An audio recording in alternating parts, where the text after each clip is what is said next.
Toyota 14B itu serinya 115 PS. Torsinya cukup besar teman-teman, paling besar di kelasnya. Kalau yang lalu mesin atau engine-nya masih di tanah. Hari ini sudah naik mesin. Nih bisa dilihat engine mounting, karet engine mountingnya ini bukan menggunakan asli 14B. Ini dudukannya ini dibuat dari plat, kurang lebih tebalnya sekitar 4-5 mili. Sudah terinstal alternator ya, tipe panel FM, ada tipe A, ada tipe B, ada tipe B. Nah, ada tensioner 1, ada 2. Ini juga punya kijang. Kenapa dipasang tensioner? Ini satu lagi, ada Mitsubishi lagi nih. Nih, BJ40 asli. Jadi dia tidak menggunakan adaptor, teman-teman. nanti Om. Hanya ini aja yang diganti. Casing ini ya, nih, dudukan baut head kepalanya ini aja. RC80. Ini sudah terpasang teman-teman ya, kanan kiri. Jadi tidak bisa sembarangan kita langsung letakkan sasis ini di atas serumbung gardan. King Shock ini shock breaker yang dibuat sistem coil over shock. Ya, Kenapa siap-siap. sih katanya menggunakan mesin 14B? Mudah-mudahan ya Om Pri, ini kita menjawab berdasarkan pengalaman teman-teman ya, bukan berdasarkan katanya orang. Jangan lupa di subscribe, di like, di share, dan tekan bel notifikasinya ya. Halo teman-teman offroader, kembali lagi di channel saya di Priwardana LPC Channel. Dan sekarang kita kembali ke Amang Badul Garage. Di sini kemarin kita sudah mengawinkan antara mesin 14B ke sasis hardtop, dan sekarang mesinnya sudah naik teman-teman. Dan sudah kita di Amang Badul rakit, dan sekarang kita lihat, dan kebetulan di sana juga ada Om Bob dan Om Aris Mr. Bulldog, dan kita akan ngobrol-ngobrol bersama mereka kali ini. Oke teman-teman, ikutin kita terus. Om Bob, Salam offroad. go. Om Bob, Apa kabar? baik Om Bob, sehat selalu. Sehat ya. Ya, ini kemarin kita sudah ngobrol dengan Om Bob. Rencana kita mengawinkan ya Om Bob, Ya. mengawinkan dari mesin 14B ke sasis hardtop. Nah, sekarang mesin ini sudah naik Om Bob. Nah, oke, Betul. mungkin materi kita apa lagi nih Om Bob setelah ini Om Bob? Ya, teman-teman kita coba review sedikit materinya untuk hari ini. Ada beberapa perubahan teman-teman ya. Yang pasti kalau yang lalu mesin atau engine-nya masih di tanah atau di bawah. Sekarang ini sudah naik ke atas sasis. Ini bisa dilihat lebih dekat lagi. Ini ada perubahan spesifik ya, karena ini bahasanya apa ya, akad nikah, ijab kabul lah. Ijab kabul. Ya, ijab kabul nih. Beda ini ijab kabul. Ini ya, Om. ijab kabul. Ini mesin atau engine-nya Toyota 14B, seri 14B, 115 PS. Jadi horsepower-nya 115 PS. Kemudian ini ada yang beberapa yang istimewa karena hari ini sudah naik mesin. Nih bisa dilihat engine mounting. Engine mounting ya. Ini kalau tidak salah bukan asli 14B ya Om Pri ya. Iya. Ini Om Aris. Ini ada Om Aris Masal nih. Om Aris, Om Aris. Salam Om Aris offroad. atau? Go. Nah, Ini Om Aris. kira-kira kalau ini apa nih? Pakai engine mounting apa? Ini beda. Menurut saya ini beda nih. Karet engine mountingnya ini bukan menggunakan asli 14B. Ini punya apa ya? Ya. Punya PS, Mitsubishi PS. Ya, PS berapa ya? Lebih spesifik. PS 100 atau 120? Kayaknya nih PS 120. Wow, jadi ini apa nih? Kenapa ini pertanyaannya menggunakan engine mounting tipe PS ini? Apa kelebihannya kira-kira dibanding yang aslinya? Pertimbangan kita menggunakan ini mungkin untuk mengurangi getaran. Ya, Karena kita tahu kan mesin 14B getarannya sangat tinggi Om. siap. Betul. Terus, Dengan engine mounting seperti ini mengurangi pergerakan mesin ke depan Om. Mungkin pada saat Oh iya, turunan curam betul. atau Ya. pada tanjakan Oke. tanjakan curam gitu. Iya, betul. Mas, ini Aris Masal, salah satu offroader yang sudah cukup lama berkecimpung dunia offroad ya. Ini rekan kita satu tim, Alo Dayak Offroad Team. Pertimbangannya benar tadi. Kalau melihat dari ketebalan karet ya atau rubbernya ini lebih tebal daripada yang asli yang 14B. Jadi betul pertimbangannya tadi untuk mengurangi getaran. Karena engine ini engine yang memang dibuat khusus untuk sebenarnya untuk angkutan barang. Jadi truk lah ya. Jadi untuk mengurangi itu betul. Ini dipakailah mungkin dari bahan engine mountingnya punya Mitsubishi ya, PS. Ya. Ini dudukannya ini berubah, teman-teman. Dudukannya ini dibuat dari plat kurang lebih tebalnya sekitar 4 sampai 5 mili. Ini dibuat ini karena menyesuaikan senternya engine ini terhadap sasis. Ya. Supaya harus center. Ini hasil handmade juga nih, teman-teman, buatan tangan. Asli buatan Mang Badul. Amang Badul, Garage. Orang Palangkaraya asli. Jadi kita tidak perlu modif jauh-jauh ya, Om Aris ya. Nggak usah ke Jawa, karena teman-teman yang ada di Kalimantan, karena kita hambatannya adalah ongkos transportasi cukup besar, ya cukup mahal. Kita coba merakit sendiri atau memodif mobil off-road untuk spek ekspedisi adventure ekstrim di Kota Palangkaraya. Kita memanfaatkan sumber daya manusia lokal. Nah itu karena kita sudah buktikan ya, Maris ya Om Pri ya. Satu unit kita namanya Thanos, kurang lebih spesifikasinya seperti ini 11-12 ya. Dan memang sudah teruji dan terbukti Om. Ya, teruji dan terbukti di event Ayo Tarus di Rantau kemarin. Nah, jadi teman-teman bisa kita lihat lagi nih. Ini bisa dilihat ya. Nah, ini manifold knalpot. Ini Mas Haris nih. Coba Mas Haris yang bantu. Jelaskan dong kenapa menggunakan ini tipenya pipanisasi atau untuk knalpot menggunakan apa nih? Nah, kebetulan ini Om kita ini nih punya Mitsubishi juga nih Om. Oh. Ya, yang ada barang-barang Mitsubishi 125 PS Om. Oke. Nah, kebetulan punyanya Rino lagi kosong Om. Lagi kosong. Ya. Tapi ukuran sama ya? Sama Om, sama. Sama ini diameter 2,5 in. Iya. 2,5 in ya untuk knalpot atau header ya, header. Iya. Nah, terus ini apa nih Om? Ini kayak apa nih, pipa apa ya? Elbow ya, elbow. Ini untuk apa nih? Ini untuk mengatur posisi knalpot nantinya. Oh, ini nih teman-teman, mungkin gimana Mas Ari? Tolong di mana nanti posisinya kira-kira? Nah, mungkin nanti di sini nih Om. Nah, ini Om. Iya. Nah, terus juga nanti di belakang juga.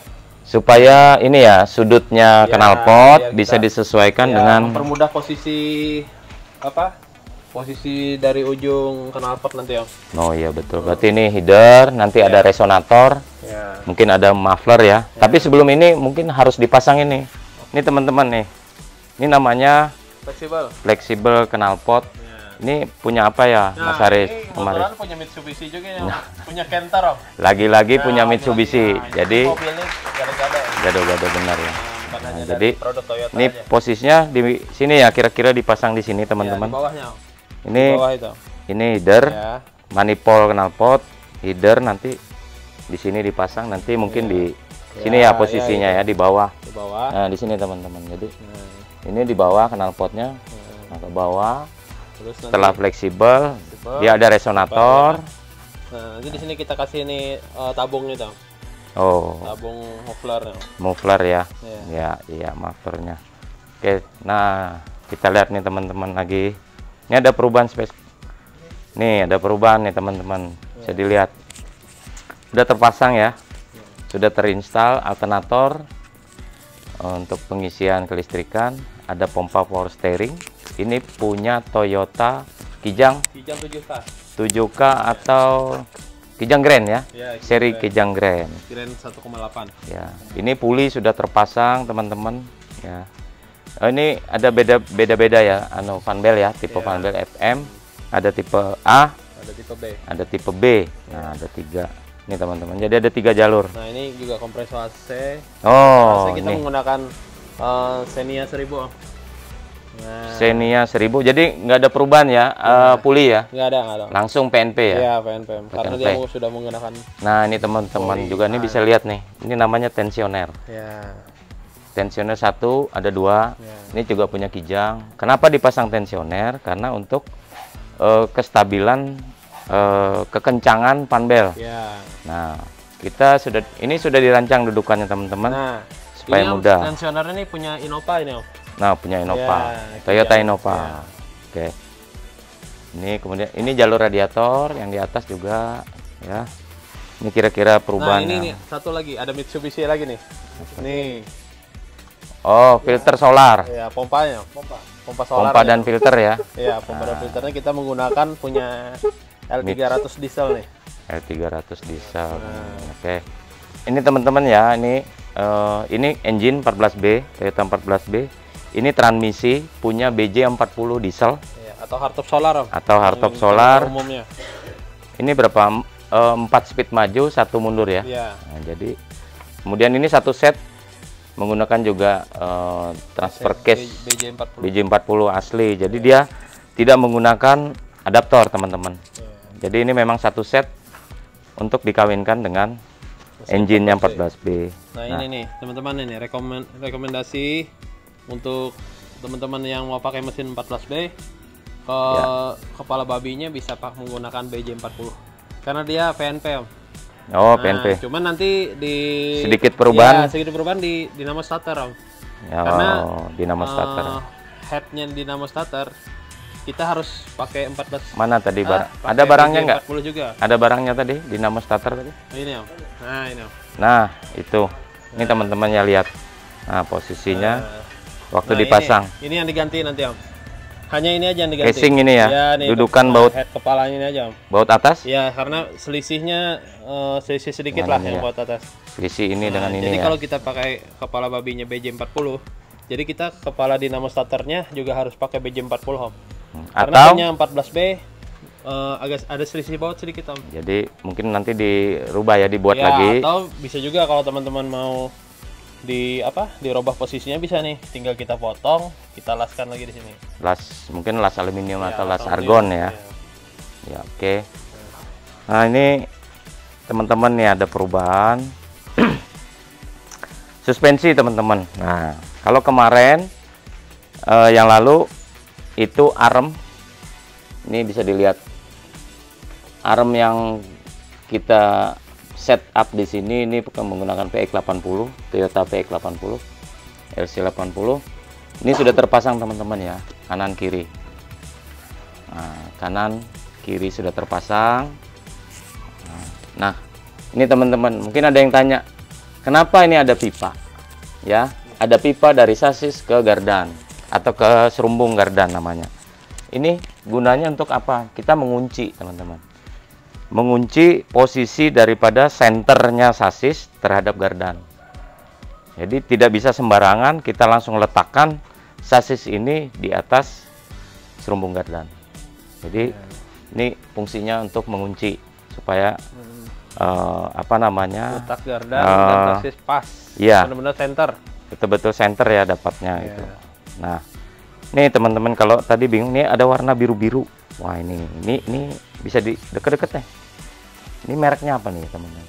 Nah, ini King Shock. Nah, King Shock ini shock breaker yang dibuat sistem coil over shock. Coil over shock buatan USA. Nah, Apa itu Om Musa? Kuan Ulo Dayak Te Negara Bara Kane Bara Sabrang ya. Mohon maaf kita pakai bahasa Dayak sedikit ya, karena kami orang Dayak. Jadi kita menjunjung tinggi harkat dan martabat orang Dayak. Nah, ini teman-teman ini menggunakan reservoir. Travelnya ini 12 inci travel. Travel tuh geraknya ya 14 in. Kemudian nih ada tabung. Ini ada tabung gas nitrogen. Ini diameternya 2,5 in ya. Iya. 2,5 inci. Kemudian ini kemarin sudah coba dipompa ya, Maris ya. Iya. Sudah dipompa. Ini untuk awal karena kita akan meletakkan menaikkan bodi nanti, bodi Vitara yang ada di sana. Itu teman-teman bisa lihat yang di belakang. Nanti dinaikkan ke chassis hardtop. Kemudian kita coba setup untuk pemasangan coil over shock. Sementara menggunakan berapa tekanan nitrogennya, Maris? Di 120 PSI ya. 120 PSI saja. Itu bukan patokan ya teman-teman. Itu hanya pada saat kita menaruh posisi nanti shock coilover ini di serumbung gardan dan juga dudukan atas ya, dudukan atas. Nah, itu belum bisa jadi patokan teman-teman. Nah, kalau kita untuk memasang shock ini yang coilover ini, kita pada saat nanti pemasangan setting terakhir itu kita sudah menaikkan bodi teman-teman ya, kemudian menaikkan beban ya, harus ada simulasi teman-teman. Jadi caranya memasang shock itu harus posisinya mobil bodi sudah harus terpasang semua, kemudian tangki-tangki bahan bakar terpasang, mungkin juga ada aksesoris Om Pri ya, ada long haul, ada mungkin lip jack, ada mungkin apa ya, cargo barrier. Nah, itu biasanya kami simulasikan dalam bentuk jerigen teman-teman, jerigen apa ya, jerigen plastik ya, diisi air. Diisi air teman-teman yang kapasitasnya 30 liter. Biasanya kita menggunakan 4 jerigen teman-teman. Jadi 30 liter disamakan 30 gram, kira 30 kilogram ya. Kita samakan itu dikalikan 4 berarti ada 120 kilogram. Ditambah nanti tangki bahan bakar, kita menggunakan rencana ini nanti apakah bikin sendiri bahan bakar? Bikin sendiri ya? Bikin sendiri ya. Bikin sendiri, mungkin kapasitasnya kalau Thanos itu dia 115 liter. Kalau ini mungkin sekitaran itu juga 100 literan lah. Karena untuk kebutuhan ekspedisi long trip itu menggunakan kapasitas bahan bakar harus cukup besar ya, Maris ya. Supaya apa? Supaya nanti pada saat kita refuelit namanya atau penambahan bahan bakar itu tidak kesulitan. Kita berhari-hari dalam hutan itu pasti kita kepikiran nih bahan bakar, tidak repot lagi. Jadi kalau hitungan kami dalam kegiatan misalnya event long trip ya, yang bisa durasinya 1 minggu itu kurang lebih 150 liter cukup. Jadi dalam misalnya kita menggunakan tangki buatan, kita buat sendiri nih, bukan menggunakan tangki standar. Nanti akan dibuat di atas lantai bodi belakang.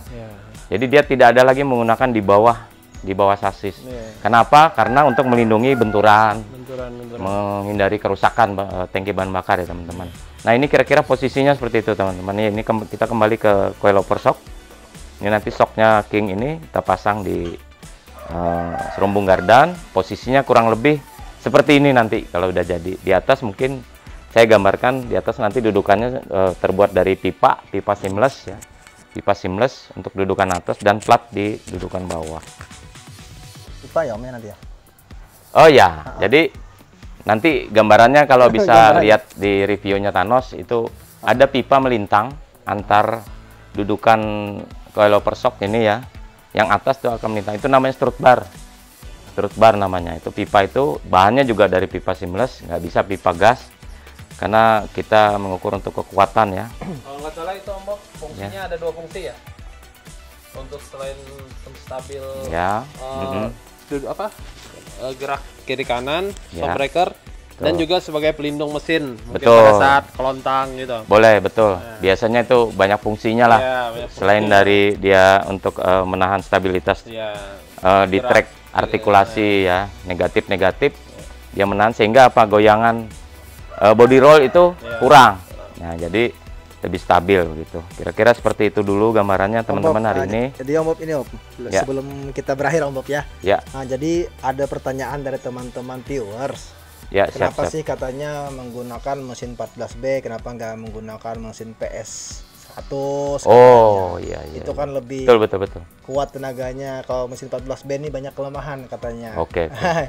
Ini dari viewers kita Om. Oh iya Om Pri. Ini mudah-mudahan ya Om Pri, ini kita menjawab berdasarkan pengalaman teman-teman ya, bukan berdasarkan katanya orang.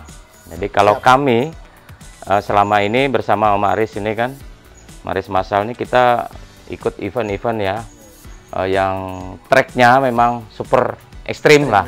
Karena kalau di Kalimantan sudah terkenal namanya Meratus Expedition ya. Nah, kita memang membuat mobil itu spesifikasinya untuk medan-medan seperti Mac. Jadi memang selama ini sebelum kita pasang engine Toyota 14B, kita juga tukar pikiran Om Pri.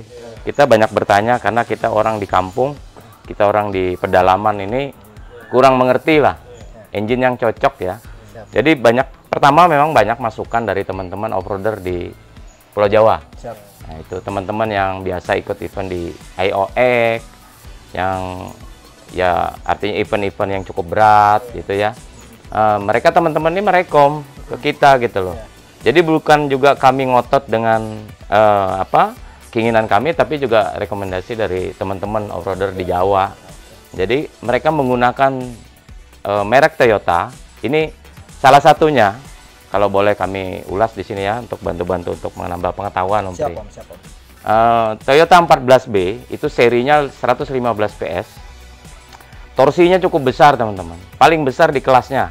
Untuk merek truk angkutan, itu yang setara itu hanya merek Isuzu Om.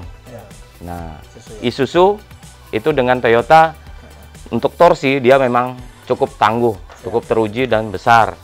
Memang makanya tadi ada pertanyaan teman-teman ya, mungkin di YouTube juga, kenapa kok tidak menggunakan Mitsubishi? Mungkin keluaran Mitsubishi Chanter 120 PS, 135 PS, kenapa tidak menggunakan itu? Menurut pertimbangan kami secara teknis torsinya kecil. Nah, makanya untuk merek-merek Mitsubishi itu menurut kami ya, dan kita juga melihat sudah merasakan untuk Mitsubishi ini sering dipergunakan hanya di kota atau di Pulau Jawa, di kota-kota, termasuk juga di Kalimantan, hanya untuk angkutan barang. Nah, tapi kalau untuk misalnya di medan berat, itu pengalamannya teman-teman pengguna truk itu Toyota dan Isuzu. Baik itu di dunia pertambangan, dunia perkebunan, menggunakan dua merek itu Om. Kecuali mereka mengangkut misalnya kelapa sawit ya, TBS itu karena hanya medannya rata dan diaspal, banyak lebih menggunakan Mitsubishi Chanter Om. Jadi pertimbangan kami untuk di medan off-road, kami berpatokan bukan pada horsepower, tapi kita lebih menitik beratkan pada torsi Om. Ya, karena di medan off-road ekstrim itu sebesar apapun mesin Bapak, mesin Anda, mesin Om-om semua, itu sepertinya akan banyak mubasir Om. Banyak mubasir karena ban yang kita pergunakan di medan yang berlumpur, yang berbatu, itu lebih banyak spin Om. Bannya hanya mutar, tapi mobil tidak jalan. Jadi apa gunanya kita menggunakan power besar, sekalipun sekelas V8 itu tidak akan sanggup Om. Ya, V8 misalnya nih, mungkin ada juga HDT1 ya, Land Cruiser yang terbaru itu PX100, dia menggunakan juga mesin diesel turbo Om, atau supercharger pun nggak bisa lolos Om. Nggak bisa lolos. Nah, memang alat bantu satu Om yang memang harus kita siapkan di mobil yang spesifikasinya ekspedisi, itu adalah alat bantu ya, untuk narik mobil itu winch Om namanya ya. Ya, jadi kalau teman-teman bahasa kami di Jeep Kalteng itu NKRI harga mati gitu ya. Nah, teman-teman nanya nih, NKRI harga mati. NKRI itu apa? NKRI itu kita menggunakan, teman-teman suka bercanda, itu menggunakan winch merek Amerika, USA. Serinya apa Om Aris? 8274. Wah, itu winch legendaris ya. Legendaris sekali teman-teman ya. Itu sangat recommended dipergunakan teman-teman off-roader. Tidak cuma di Kalimantan, di Pulau Jawa dan di Pulau Sumatera. Seluruh Indonesia menggunakan winch yang sangat recommended. Apalagi ini Bapak off-road kita ya, off-roader Samsir Alam dan Bang Yuma juga, itu sangat merecommended winch itu. Gitu Om Pri, kira-kira mudah-mudahan bisa menjawab pertanyaan teman-teman kenapa kita harus menggunakan engine Toyota. Siap, terima kasih banyak Om Bob. Oke teman-teman, mungkin sudah menjawab dari pertanyaan-pertanyaan teman-teman yang sudah berkomentar di YouTube kita. Nah, jadi itu. Tapi terima kasih Om Pri. Oh, iya siap Om. Jadi teman-teman mau komen itu ya kan? Kalau mau komen artinya ada interaksi. Ada interaksi. yang bagus. Demi kemajuan. Demi kemajuan bersama ya Om. Oke, terima kasih teman-teman. Kita sudah ngobrol dengan Om Bob dan juga Bulldog Custom, Mas Aris, dan tiba saatnya kita mengakhiri acara kita. Terima kasih sudah berkunjung di channel kita, dan jangan lupa di like, di subscribe, dan di share. Salam off-road. Go!